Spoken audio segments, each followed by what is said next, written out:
अल्लाह को अगर खुश करना है ना तो उसको कुछ ना कुछ देना पड़ेगा। वो ऐसे ही नहीं खुश हो जाता। कोई ना कोई बकरी ज़िबा करके उसका खून डालना पड़ेगा, कोई ना कोई चढ़ावा चढ़ाना पड़ेगा, कोई ख़ास खाना बना के उसके सामने रखना पड़ेगा। आप देखेंगे मंदिरों में और जगहों पे क्या होता है।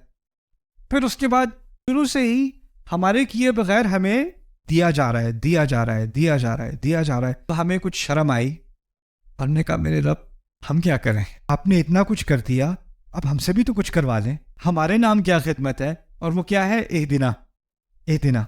हमें कुछ तो कह दें। आप मुझे ये बताएं, हम जितना भी कर दें अल्लाह ताला जो हमारे लिए करते हैं उसका मुकाबला किया जा सकता है ना।